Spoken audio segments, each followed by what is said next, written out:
What is consciousness really? Have you ever had that strange, fleeting feeling, maybe just as you're waking up, where you're not quite sure who or where you are? Or perhaps you've experienced the disorientation of emerging from a deep, dreamless sleep, that momentary blankness before the world snaps back into focus. Where were you in those moments? Where did your awareness, your sense of self, go? That question, that momentary glimpse into the unknown, touches upon one of the most profound mysteries we can contemplate: the nature of consciousness. It's the feeling of being alive, the subjective experience of seeing, hearing, thinking, feeling. It's the warmth of sunlight on your skin, the taste of your favorite food, the joy, the sorrow, the everything that makes up your inner world. It's so intimately familiar. It's you. And yet, it's also utterly mysterious. What is this awareness that we all take for granted? To answer that, let's look to what science, and in particular, neuroscience, has uncovered. The brain, that incredibly complex thing inside your head, is clearly super important. We know it's a giant network of billions of tiny cells called neurons, all talking to each other with electrical and chemical signals. Imagine a city at night, lights blinking, messages going everywhere, a constant buzz of activity. That's kind of like a tiny picture of what's going on in your brain. And somehow, all this activity creates you, your thoughts, your memories, your feeling of being a separate person. One cool scientific theory, called Integrated Information Theory, IIT, tries to explain what makes something conscious. IIT says it's not just about having lots of information. It's about how connected that information is. Think of it like a really tightly woven net, where every thread is linked to every other thread. The more connected, the more conscious. A simple light switch isn't very connected. It's just on or off. But the human brain, with its trillions of connections, is super connected. And so, according to IIT, it has this rich, complex consciousness. However, science isn't the only approach to understanding consciousness. Buddhism, an ancient philosophical and spiritual tradition, also offers deep insights into this matter. In Buddhism, consciousness, or vijnana, isn't seen as something the brain makes, but as a process. Vijnana is one of 5 parts, 5 skandhas, that make up what we usually call a person. But vijnana isn't separate. It doesn't exist on its own. It arises because of other things. It depends on them. Think of a flame. A flame can't exist by itself. It needs fuel, like wood, and air. In the same way, vijnana happens when your senses, like your eyes, meet something in the world, like a color. The seeing of that color is the vijnana. It's not like there's a little you inside your head that's doing the seeing. The seeing itself is the consciousness. When you hear music, your ears, auditory sense, contacting sound. The awareness of that sound is vijnana. If you're not paying attention, the sound might pass you by. But when you focus, vijnana arises, and you perceive the melody, rhythm, and emotions the music carries. These 5 skandhas are your physical body, rupa, your feelings, vedana, good, bad, or neutral, how you recognize things, sanya, your habits and intentions, sankhara, and consciousness, vijnana. Your feelings when listening to that music, happy, sad, etc., influence your perception, sanya, of it. And your habits and preferences, sankhara, also affect whether you like the music or not. all these factors are intimately linked to Vijnana. The Buddha, in the Samyutta Nikaya, used many examples to illustrate this. He talked about how a guitar only makes sound when you pluck the strings, or how a shadow only appears when something blocks the light.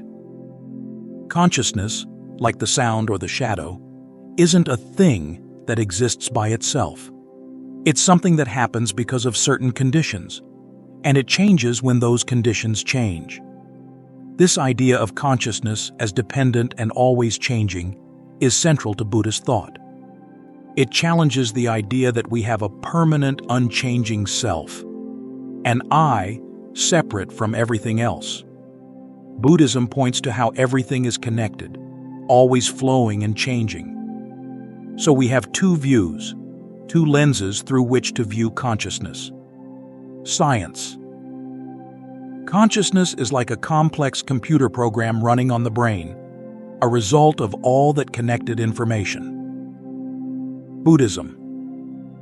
Consciousness is like a flame, dependent on conditions and always changing. It is not about right or wrong. It is about different perspectives. But what if consciousness isn't confined to just our brains? What if it extends further? Could the universe itself be conscious? Is the universe thinking right now?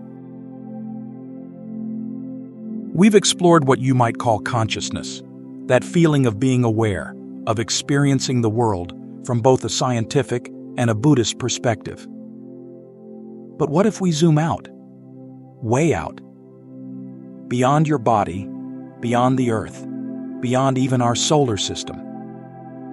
What if we ask, is the universe itself, in some way, conscious? It sounds like a wild question, maybe even a little strange.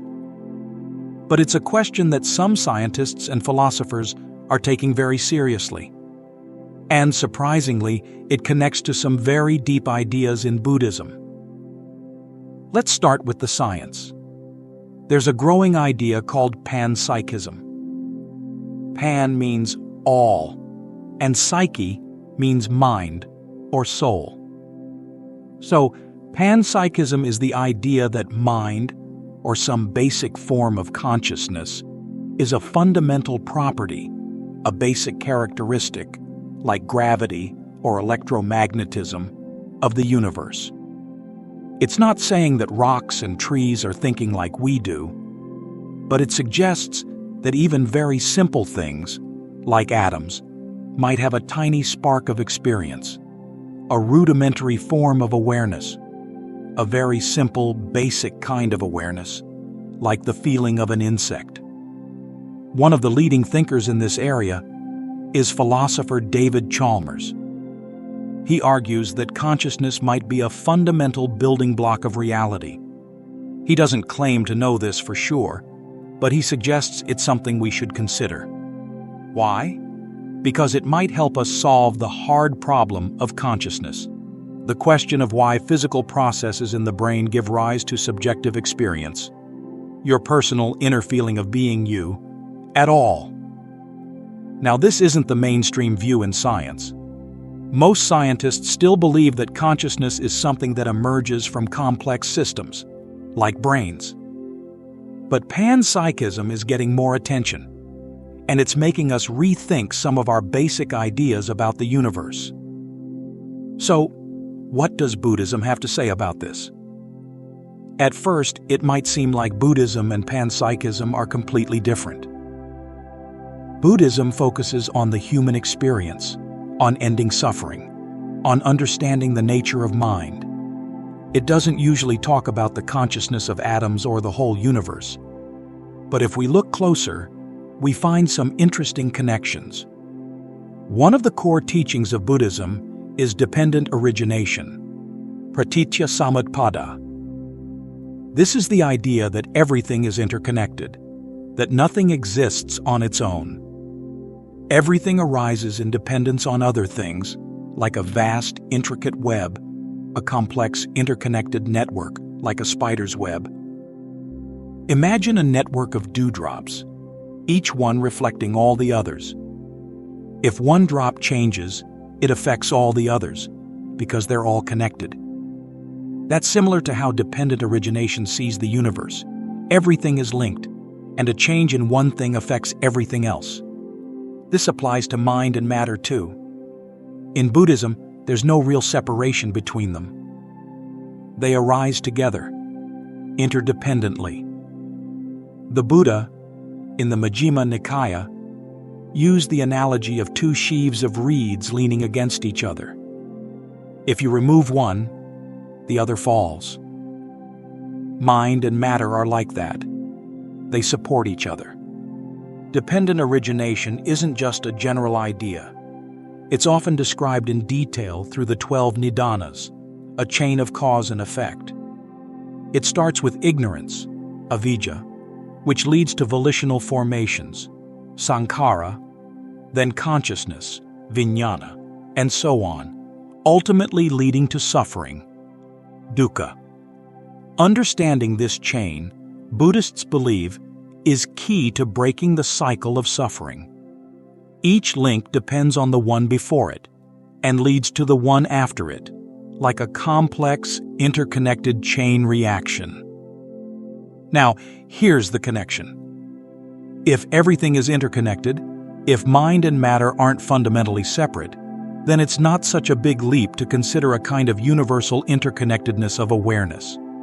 Buddhism doesn't say the universe is a giant brain that's thinking thoughts, but it does suggest a deeply interconnected web of being, where awareness isn't limited to individual beings like you and me. Think of it like this. Panpsychism suggests consciousness is fundamental, like gravity.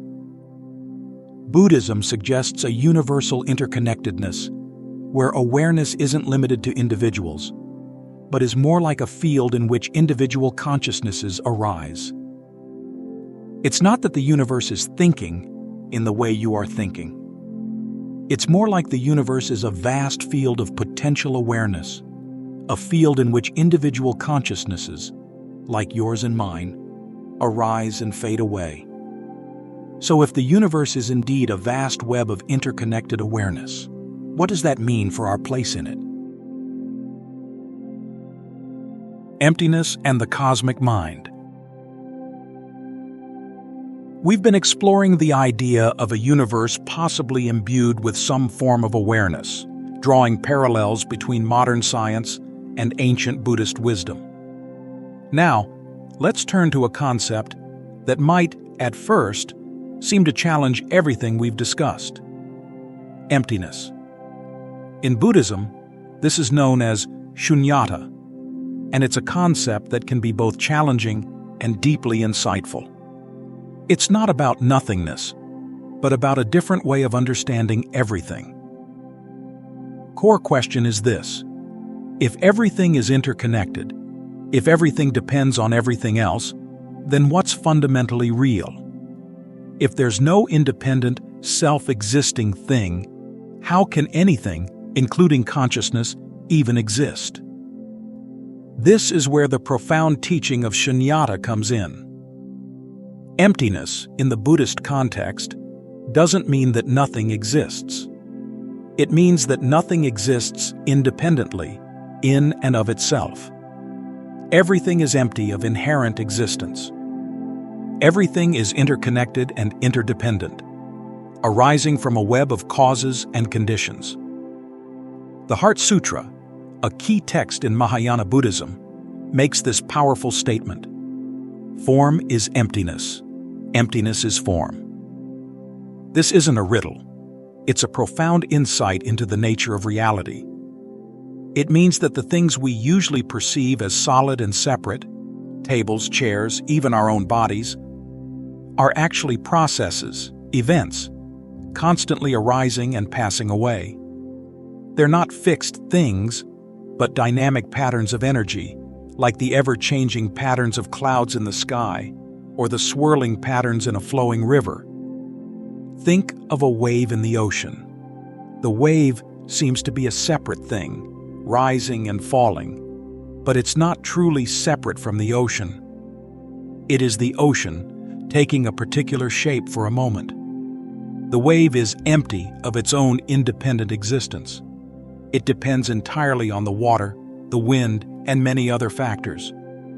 In the same way, everything we perceive is empty of an inherent, separate self-nature. So how does this connect to consciousness? If everything is empty of inherent existence, then consciousness itself must also be empty. Consciousness isn't a thing inside you, a separate entity that has thoughts and feelings. It's a process, a dynamic arising, dependent on conditions, just like everything else. It's like the reflection in a mirror. The reflection is real, but it has no independent existence. It depends entirely on the mirror and the object being reflected. Now, let's consider a parallel from the world of science. Quantum physics. At the subatomic level, the solid, predictable world we're used to breaks down. Particles aren't solid things, but exist in a state of probability, more like waves of potential than tiny marbles. They don't even have definite properties until they're observed. It's as if the universe, at its most fundamental level, is more like a web of relationships than a collection of separate, independent objects. This resonates deeply with the Buddhist concept of emptiness. Both quantum physics and shunyata challenge the idea of a world made up of separate, solid things. Instead, they point to a reality that's fundamentally interconnected, a dynamic web of relationships where everything is constantly in flux, arising and passing away. The universe, seen this way, isn't a collection of separate objects, but a dynamic, interconnected whole. It's more like a hologram, where each part contains information about the whole than a machine made of separate, independent parts. So, if both form, the physical world, and consciousness, are empty, interdependent, and constantly changing, what does this suggest about the possibility of a cosmic mind?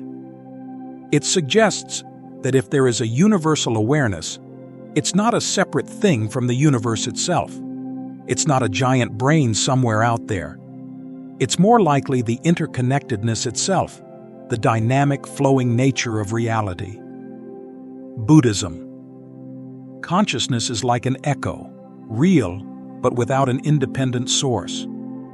It's the resonance of interconnectedness. Quantum physics. The universe is like a hologram. Everything is interconnected, and the whole is present in every part. If consciousness is like an echo, and the universe is like a hologram, could the universe itself be humming with awareness, not as a separate entity, but as the very fabric of its interconnected being? And if the universe is indeed this vibrant, interconnected dance of emptiness and form, what does it mean to be a part of it all? What if the universe is conscious? We've journeyed from the familiar feeling of our own awareness to the vastness of the cosmos, exploring the possibility of a universe imbued with consciousness. We've considered the scientific perspective of panpsychism and the profound Buddhist teachings on emptiness and dependent origination. Now, let's ask the big question. What if it's true? What if the universe is, in some sense, conscious? What would that mean for us? The implications are profound, touching on our spiritual lives, our understanding of science, and even our everyday experiences. From a Buddhist perspective, realizing the interconnectedness of all things is a key step on the path to enlightenment. It's about seeing through the illusion of a separate, independent self, the ego, and recognizing that we are part of a much larger whole. If consciousness is not limited to individual beings, but is a fundamental aspect of the universe, this sense of interconnectedness deepens even further. It's no longer just me and you, but a single flowing field of awareness in which we all participate. This realization, according to Buddhist teachings, naturally leads to greater compassion and wisdom, because we see that we are not fundamentally separate from others, that our joys and sorrows are intertwined. The suffering of another being becomes, in a very real sense, our own suffering. This understanding fosters a natural empathy, a spontaneous desire to alleviate suffering and promote well-being, not just for ourselves, but for all beings. The fear of death, too, might be lessened, as death is seen not as the end of us, but as a transformation within the larger flow of consciousness.